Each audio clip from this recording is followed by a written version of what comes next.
Jusqu'à 13h30, les midis de culture. Nicolas Herbeau, Géraldine Mosna-Savoie. Notre rencontre quotidienne, c'est une conversation à trois voix avec notre invitée. Ce midi, elle est américaine, poétesse, essayiste et romancière. Dans chacun de ses livres, elle s'empare de grandes questions. Comprenez des sujets essentiels pour elle, parfois inconfortables, qui tendent un miroir à la société. Le colonialisme américain, la place des femmes, le changement climatique ou encore la protection de l'environnement. Dans son dernier roman, On m'appelle Damon Copperhead, publié en 2022 et qui vient tout juste de paraître en français aux éditions Albin Michel, elle s'attaque à une pandémie, un mal qui ronge lentement, silencieusement la société américaine et depuis plusieurs dizaines d'années, les addictions liées à la consommation d'opioïdes. Bonjour Barbara Kinsolver. Bonjour. Bienvenue dans les Midis de Culture. Merci. Et bonjour et bienvenue également à vous, Marguerite Capel, votre voix française, le temps donc de cette émission. Bienvenue. Bonjour. Barbara Kingsolver, aux origines de ce dernier roman, Damon Copperhead, il y a votre idée d'une relecture d'un livre mythique de Charles Dickens qui s'appelle David Copperfield. Expliquez-nous comment vous est venue cette idée, qu'est-ce qui vous a inspiré chez Dickens ?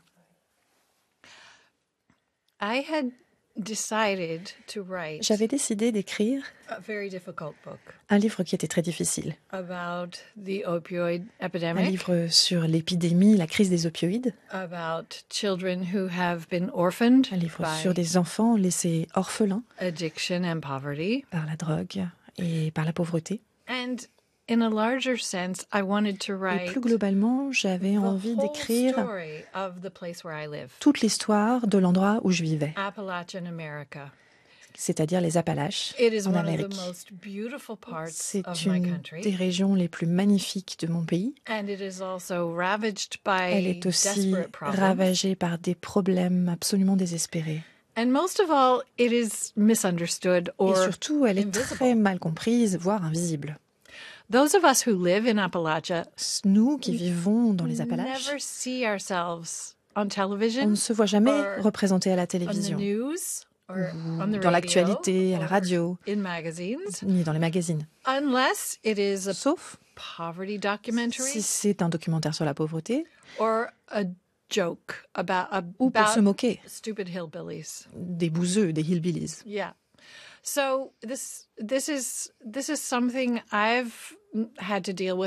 quelque chose que j'ai dû affronter toute ma vie. Ce sont vraiment des préjugés contre les gens qui viennent de l'endroit où je vis. Et j'avais envie de traiter ça à travers le problème majeur posé par la crise des opioïdes. Parce qu'à la racine de nos problèmes, c'est historique. En fait. C'est un endroit qui a été traité comme une colonie intérieure des États-Unis. Des entreprises sont venues d'ailleurs pour s'emparer des ressources et laisser des dégâts derrière eux. C'est une histoire extrêmement difficile à raconter, à écrire. Et pendant 2 ans, je me suis demandé qui avait envie de lire une histoire pareille. Comment je pouvais transmettre tous ces préjugés. Personne n'avait envie d'entendre cette histoire. Alors pour vous répondre, il se trouve que par hasard, j'ai visité la maison de Charles Dickens au Royaume-Uni, qui s'appelle Bleak House en anglais, la maison d'Aprevent. C'est la traduction du roman français, c'est là où il a écrit David Copperfield. Et il y a maintenant une auberge, on peut y passer la nuit. J'ai passé le week-end. Je n'avais pas d'attente particulière, mais en étant là-bas, j'ai senti une très forte présence de Dickens en personne. Et j'ai pu m'asseoir dans son bureau. J'ai pu m'asseoir à son bureau, à sa table de travail. Et je regardais l'océan par la fenêtre.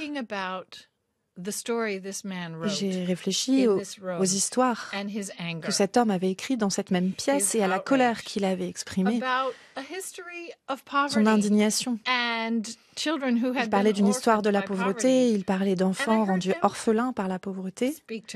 Et j'ai eu le sentiment qu'il me parlait. Je l'ai entendu. Il m'a dit, bien sûr que tu peux écrire cette histoire et il faut le faire. Mais ce qu'il m'a dit de plus important, c'est qu'il m'a dit, laisse l'enfant raconter l'histoire. J'ai dit, bon, d'accord, très bien, mais je vais prendre ton enfant à toi pour raconter cette histoire. Et donc, c'est là que j'ai décidé que j'écrirais ma propre version de David Copperfield. Et j'ai commencé à écrire ce soir même sur son bureau. Et on va donc, Barbara Kingsolver, faire connaissance avec cet enfant. Okay, we are on the side of a mountain in the middle of nowhere, West Virginia. Ok, on est sur les flancs d'une montagne, au milieu de nulle part, en Virginie occidentale. Tim just called out that he found a copperhead. Tim a trouvé un copperhead, un serpent à tête cuivrée. Bag. Les copperheads ont tendance à être assez agités, des serpents très rapides.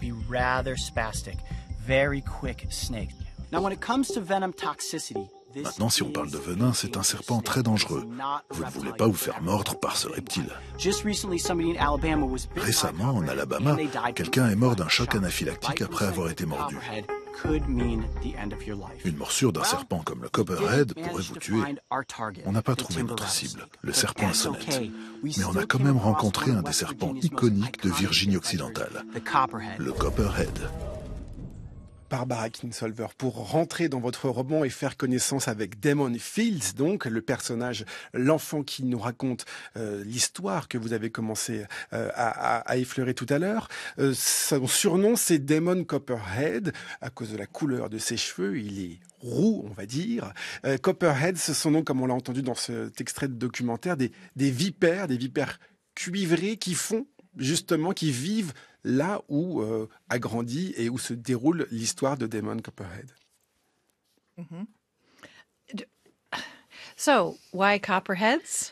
Donc pourquoi ce copperhead, justement, cette vipère cuivrée? The most obvious connection is le lien le plus évident, David Copperfield. C'est évidemment David Copperfield. I knew that my little boy would et je savais que mon jeune garçon aurait ce surnom, Copperhead, parce qu'il était roux. Mais plus important, il y a cette idée du danger. Une menace, un risque démesuré. Et je voulais aussi dire au lecteur depuis le début que c'était une histoire qui parlait de ça, de danger, de menace, de risque. En même temps, Damon explique dans la toute première page du livre que l'endroit où il vit, tout le monde n'arrête pas de lui dire que ce creux-là, ce coin où il est, cette combe, est pleine de vipères, Copperhead. Alors qu'en fait, ce n'est pas le cas. Et il raconte, j'ai joué dehors, j'ai retourné plein de pierres, j'ai passé mon enfance à jouer au bord de la rivière et je n'en ai jamais vu de vipères. Il dit, les gens adorent cette idée du danger tant que cette menace menace quelqu'un d'autre. Et c'est une façon pour eux de dire fais attention. Et c'est ça qui est à la racine de l'histoire. Ce que les gens pensent de vous par rapport à ce qui est la réalité en fait. Alors, pour raconter l'histoire de Damon Copperhead, donc, il naît dans le sud-ouest de la Virginie à la fin des années 80, car vous avez transposé effectivement le récit de Dickens dans une période contemporaine. Sa mère est une jeune adolescente, elle a à peu près 18 ans, et elle va donc tomber enceinte et accoucher de son fils. Et il raconte lui-même cet accouchement. Je me suis mis au monde tout seul, vu que ma mère était, disons, hors du coup. Elle était déjà toxicomane, elle était déjà adepte du gin, des amphétamines et d'autres médicaments. C'est ça le point de départ de l'histoire de ce jeune garçon qui vit donc dans la pauvreté et qui est presque déjà adulte avant l'heure, car il doit s'occuper de sa mère. Oui, il est obligé de grandir très vite, comme beaucoup d'enfants, dans beaucoup d'endroits dans le monde. Je pense que ça ne surprendra pas la plupart des lecteurs de savoir qu'il y a des gamins en Afrique, en Amérique latine, qui sont obligés de commencer à travailler à l'âge de 5 ans en portant de l'eau, en prenant soin des plus jeunes. Beaucoup de lecteurs, en revanche, seront sans doute surpris, pas uniquement en France, mais aussi aux États-Unis, d'apprendre qu'il y a des enfants dans notre propre pays qui sont obligés d'être adultes avant même d'aller à l'école et de se comporter comme tels. Et que le travail des enfants est extrêmement répandu. Tout ce qui arrive à ce jeune garçon dans ce livre est arrivé à quelqu'un que je connais. Ou alors c'est quelque chose que j'ai vu de mes propres yeux. J'ai grandi dans une région rurale où les écoles ferment au printemps et à l'automne parce qu'il y a énormément d'enfants qui doivent travailler dans les champs de tabac. C'était quelque chose de normal pour nous. On ne connaissait pas le mot trafic d'êtres humains, on ne savait pas que c'était illégal. Sadly, the world, I mean, and in some cases, working in the fields was not et parfois, d'ailleurs, dans certains cas, travailler dans les champs, c'était pas si terrible, mais il y a des défaillances des institutions aujourd'hui en particulier. Aujourd'hui, où il y a énormément d'enfants qui se retrouvent orphelins à cause de cette épidémie. Il n'y a aucun système mis en place pour prendre soin d'eux. Et donc ces enfants sont exposés à énormément d'abus. On peut se servir d'eux pour leur force de travail ou exploiter pour de l'argent. L'argent qui est censé être versé par l'État aux personnes qui sont censées s'en occuper. C'est un problème de manque de moyens pour la prise en charge de ces enfants. Barbara Kingsolver, tout à l'heure, vous avez dit que quand on parlait de votre région, les Appalaches, on en parlait uniquement pour s'en moquer ou pour faire des documentaires sur la pauvreté ou sur des difficultés matérielles, économiques et politiques, sociales. Or là, vous faites un roman justement sur ces questions-là. Quelle différence entre ces documentaires-là qui sont pleins de préjugés et votre texte? La différence, c'est que moi, je vis là-bas. Je connais cet endroit, je connais cette culture. C'est la mienne. Et j'en connais aussi la beauté. Je peux vous dire que nous sommes des personnes pour qui la communauté est extrêmement importante. La famille est au centre. Et que nous sommes aussi pleins de ressources. Et très résilients. Je crois que c'est assez courant chez les personnes qui subissent l'oppression depuis des générations d'être extrêmement liées, d'avoir des liens extrêmement forts au sein d'une communauté et de savoir aussi résoudre les problèmes par eux-mêmes. Nous sommes des gens qui fabriquent, qui font les choses eux-mêmes. On fait de la musique, on fait nos couvertures, on fait pousser des légumes, on est extrêmement puissants. Et on crée aussi des histoires.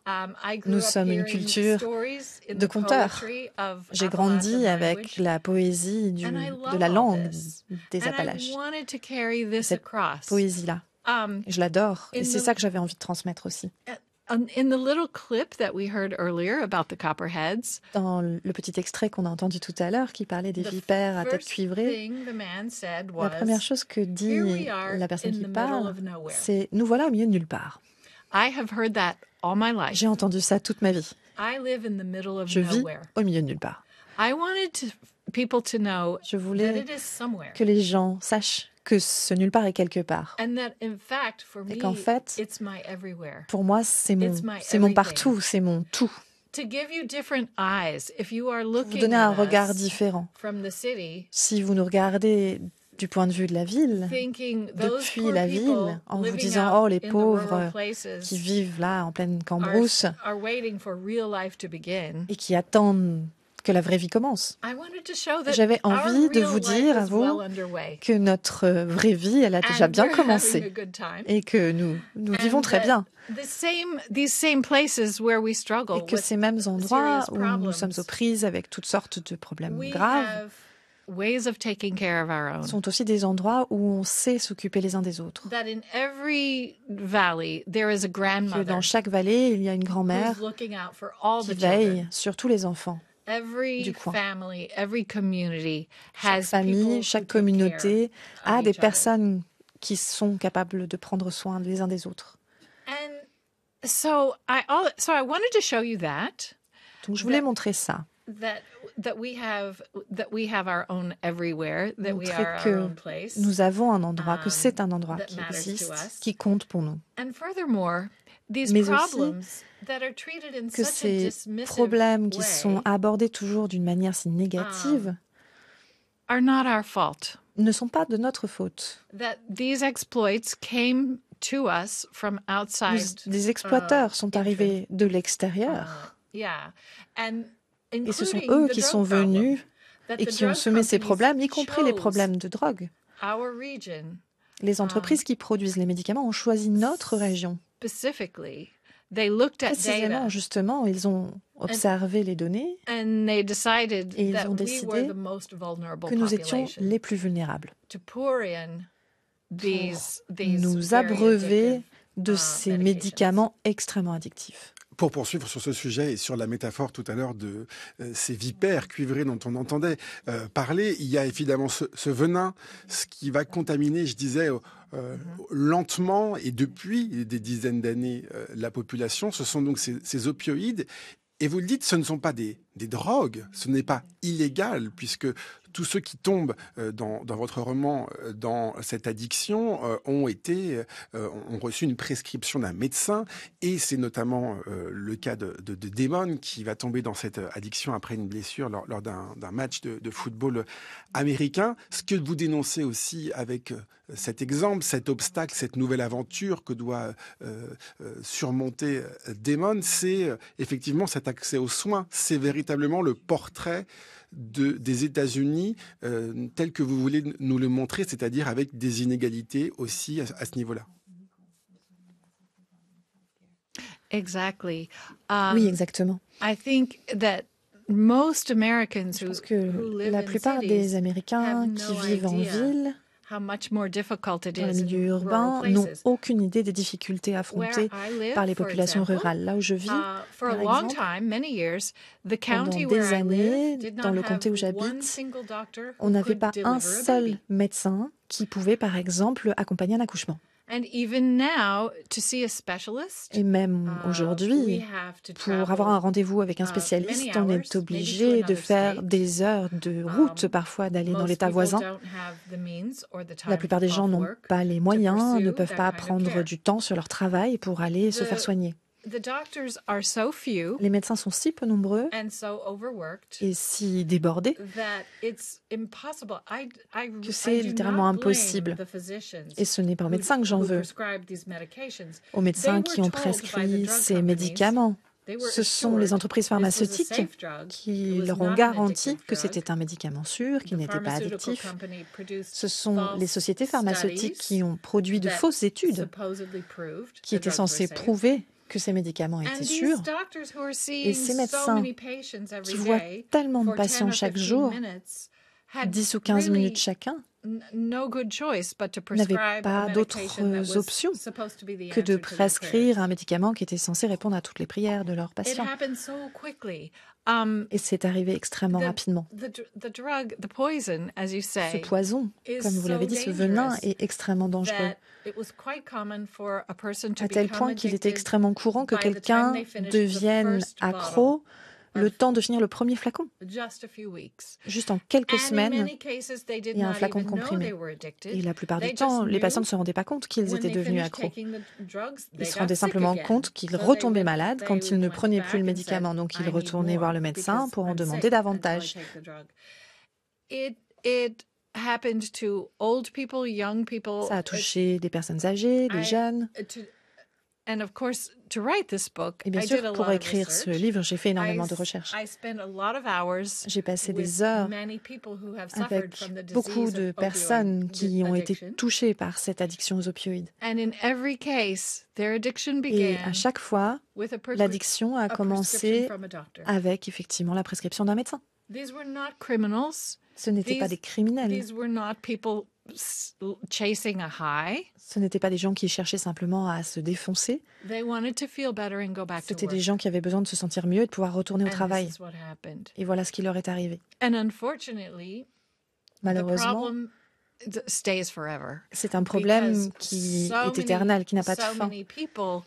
La plupart des gens sont devenus accros, sont tombés malades, beaucoup de gens, à tel point que des familles entières ont été déchirées, que la confiance est brisée. Et la conséquence, au bout du compte, c'est qu'il y a énormément d'enfants dans ma région. Dans certains comtés, ça peut être 20 à 30% d'enfants qui sont élevés par quelqu'un qui n'est pas leurs parents. Parce que leurs parents sont toxicomanes ou sont en prison ou sont morts. Donc je pense qu'on est beaucoup à avoir entendu parler de l'histoire de Purdue, la société pharmaceutique, des avocats, les grands procès, les grandes discussions qu'il y a pu y avoir autour de ce problème. Le combat des avocats, la compagnie Sackler qui a perdu. Et j'avais peur que les gens se disent, bon, bah, la justice a été rendue. Pour ces enfants, c'est à vie, ce problème. Et les moyens dont on a besoin dans ma région pour prendre soin de ces enfants, pour soutenir la réhabilitation, les soins aux toxicomanes, ces moyens, nous ne les avons pas. Et c'est tout simplement parce que personne ne s'en est soucié suffisamment pour voter pour que ce soit une priorité pour notre pays.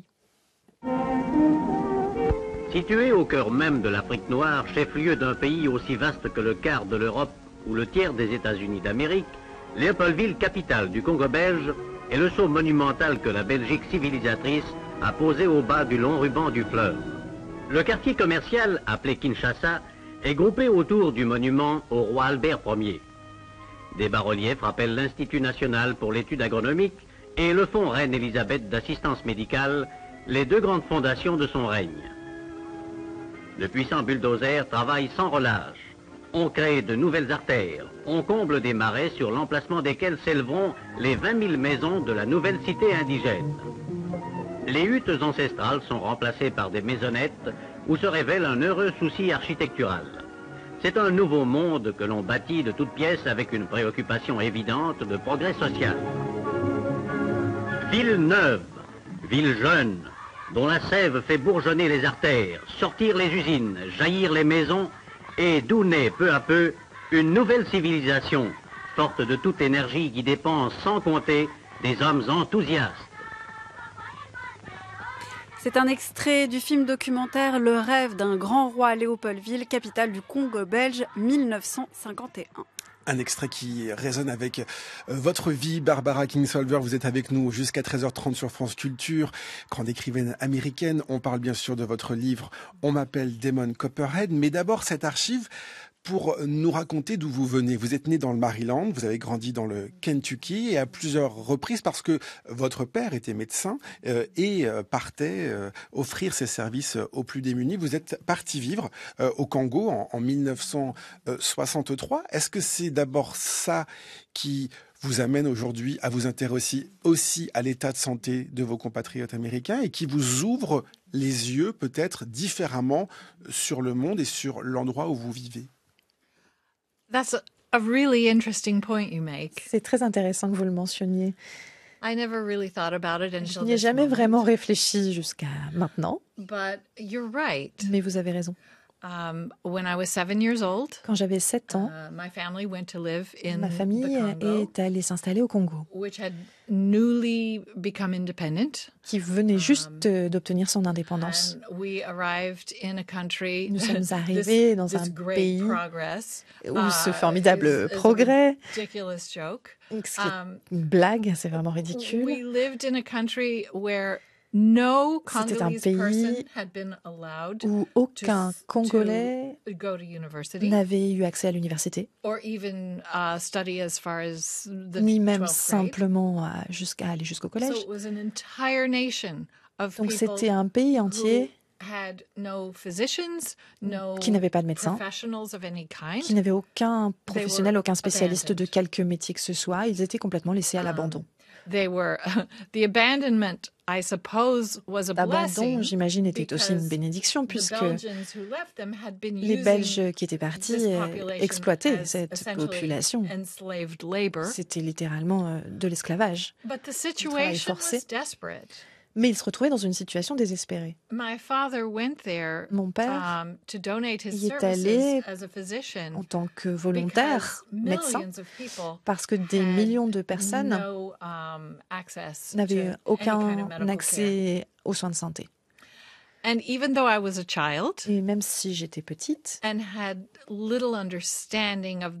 je ne comprenais pas très bien la politique qui est derrière ça, j'ai grandi en m'intéressant énormément à la situation des colonisateurs et des personnes colonisées. J'ai fini par écrire un roman sur le Congo qui s'appelle Les yeux dans les arbres. C'était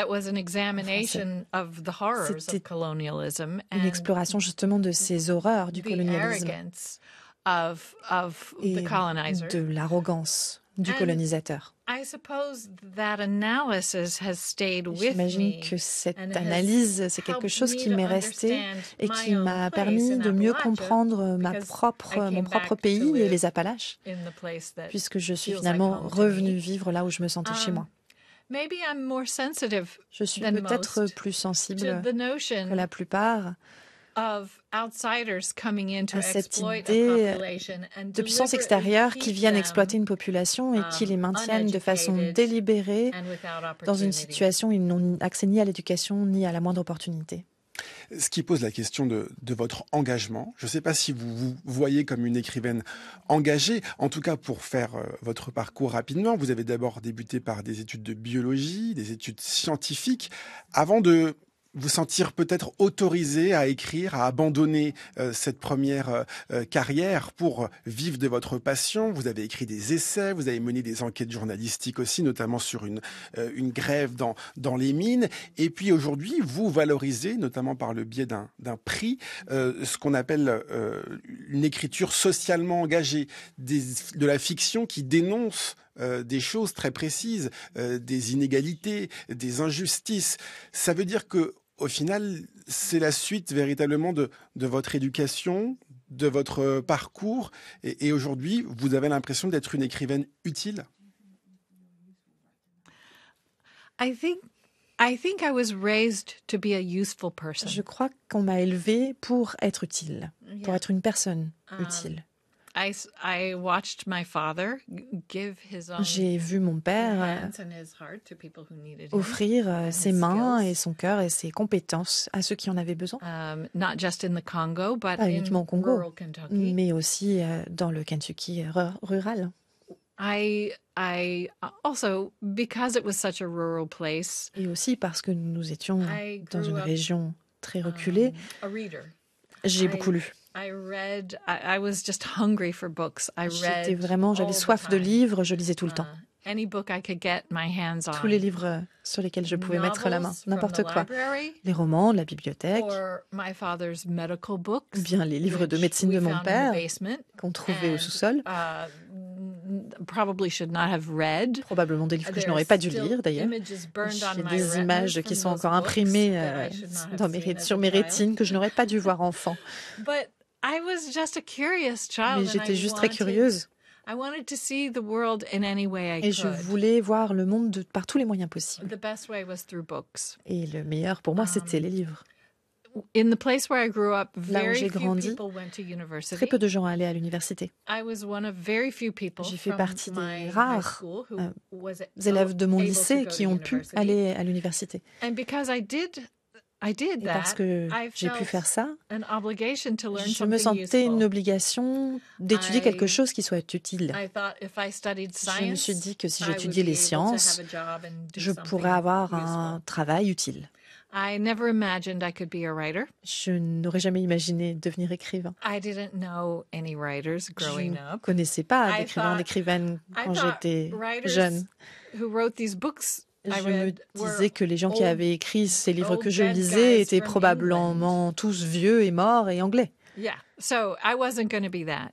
Donc ce n'était pas une idée pour moi de faire comme eux. And also in the culture of my childhood. Et puis dans la culture de mon enfance, il y avait une forme d'humilité qui était extrêmement importante. I'm going to be a writer Donc when I on grow n'affirmait up. pas « je vais devenir écrivaine quand je grandis ». It would be like saying I want to be a movie star. Ça aurait été la même chose que de dire « je vais devenir star de cinéma ». Or Tinkerbell, I don't know. N'importe quoi de ce genre. It would be, I don't know, boastful or ridiculous. Ça aurait été une manière de se vanter, ça aurait été assez ridicule. J'avais juste envie d'aller étudier quelque chose d'utile à l'université et j'aime beaucoup la biologie. Je crois que j'ai un esprit extrêmement scientifique. Je suis très analytique. Et puis j'ai grandi dans la nature, en jouant dans la forêt, dans les champs, catching bugs and snakes, attraper des insectes et des serpents for my entertainment. Pour m'amuser. It was just a very natural choice, but I always c'était wrote. Très naturel ce choix. And I always Mais j'ai read. toujours écrit et j'ai toujours lu. I wrote poems, I wrote stories. J'écrivais des poèmes, j'écrivais des nouvelles. My first job after et mon graduate premier school poste après l'université a scientific writer. A été justement d'autrice scientifique. And the great revelation to me et la grande révélation pour moi, c'est que je pouvais m'asseoir devant une machine à écrire ou un ordinateur, écrire et être payée à la fin de la semaine. Et ça a tout changé. Vous ne vouliez pas être une star, une écrivaine star, et pourtant aujourd'hui vous êtes Barbara Kingsolver, traduite dans plus de 30 langues. Vous avez reçu de nombreuses récompenses pour les 10 précédents romans, mais pour celui-ci aussi, puisque vous avez reçu le prix Pulitzer de fiction. Vous avez été lauréate du Women's Prize for Fiction l'année dernière. Et d'ailleurs, vous êtes la seule romancière à avoir remporté 2 fois ce prix britannique. Aujourd'hui, ces récompenses, les lecteurs qui sont au rendez-vous dans des pays innombrables, grâce à ces traductions, c'est une reconnaissance aussi de l'utilité de des histoires que vous racontez et que vous imaginez. Yes, I suppose it is. Oui, j'imagine. It's amazing to me. C'est incroyable pour moi. It is. It's true. I didn't grow up wanting to be a writer. Je n'ai pas grandi en me disant que j'allais devenir écrivaine. Et je n'y pense toujours pas tellement à ce que c'est que d'écrire. Je n'y pense pas comme une sorte de personnage, l'écrivaine. Je pense à l'écriture. Je pense à ce que je peux faire avec mes livres pour ouvrir des fenêtres à d'autres lecteurs. Ou pour créer des miroirs pour d'autres lecteurs encore, afin qu'ils se reconnaissent, qu'ils se voient. Et qu'ils se sentent vus, et qu'ils se sentent valorisés. The rest is just kind of icing on the cake. Le reste, c'est la cerise sur le gâteau.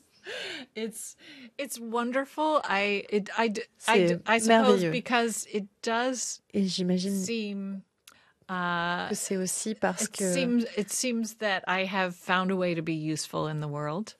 Je semble avoir trouvé un moyen d'être utile dans le monde. But I always think about what I'm going to do next. Mais je pense sans cesse à ce que je vais bien pouvoir faire après. Alors, on a raconté le début de l'histoire de Damon Copperhead tout à l'heure, qui est une histoire tout de même très sombre, pour tenter aussi d'y mettre un peu plus de légèreté, d'espoir. Il y a effectivement chez ce garçon ces épreuves qu'il traverse, mais il y a aussi l'idée de la création. On l'a pas dit, mais il aime dessiner. Il est fan de comics, de super-héros qui dessinent tout au long de cette histoire. L'idée justement de la création, pour en revenir aussi à vous en tant qu'écrivaine, que personne qui invente des histoires, c'est peut-être ça la solution aussi quand on vit dans une région comme ces Appalaches, qui sont mal vus, qui sont mal décrits, qui sont mal aimés. Of course. Oui, bien sûr. Storytelling is such an important part of survival. Raconter une histoire, c'est une partie essentielle de la survie. Sometimes the only way Parfois, through a dark place c'est le seul moyen de traverser is to imagine the light une période sombre, and then follow c'est it. imaginer la lumière. And I think a la lot suivre. of our jobs, Et je crois que, a lot of our job as writers en tant qu'écrivain, is to une part improve essentielle de on notre real travail, life. c'est d'améliorer la The vie réelle, le real monde life réel. seems to be random. Le monde Things just réel happen. semble régi par le hasard, les choses se passent sans qu'on The sache pourquoi. novelist can take Le incidents romancier from life peut prendre des incidents, and des choses qui existent dans la vie, and give them meaning. et leur donner sens. Arrange them in a way Il that peut les organiser can de façon inspire hope. à ce que ça inspire l'espoir. That real life itself might L'espoir help us find redemption. que la vraie vie nous permette de trouver une forme de rédemption. And I think it's also important just to Je give crois que c'est people aussi a important good reading experience. que les lecteurs passent un bon moment.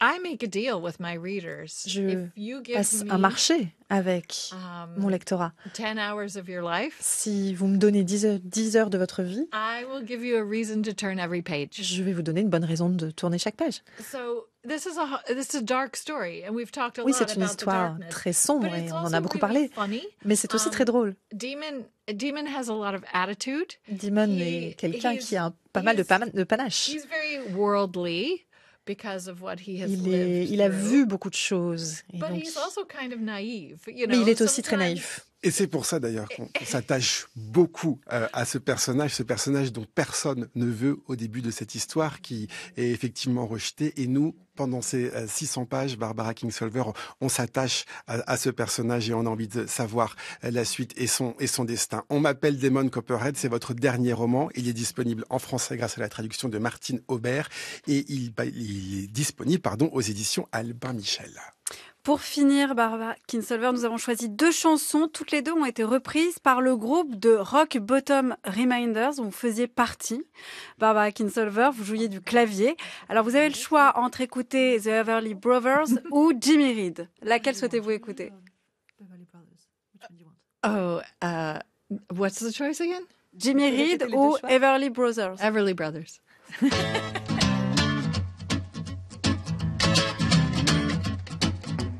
Bye-bye love, bye-bye happiness, hello loneliness, I think I'm gonna cry. Bye-bye love, bye-bye sweet caress, hello emptiness, I feel like I could die. Bye-bye my love, goodbye. There goes my baby with someone new. She sure looks happy, I sure am blue. She was my baby till he stepped in. Goodbye to romance, that might have been. The Everly Brothers, Bye Bye Love. Merci beaucoup. Thank you very much, Barbara Kingsolver, d'être venue dans les Midis de Culture. Merci également à Marguerite Capel qui a été votre voix française au temps de cette émission. Émission préparée comme tous les jours par Aïssa Touendoy, Anaïs Isbert, Cyril Marchand, Zora Vignet, Laura Dutèche-Pérez et Manon Delacelle. C'est Nicolas Berger qui l'a réalisé, la prise de son ce midi. Jean-Guilain Meige. À demain, Géraldine. À demain, Nicolas.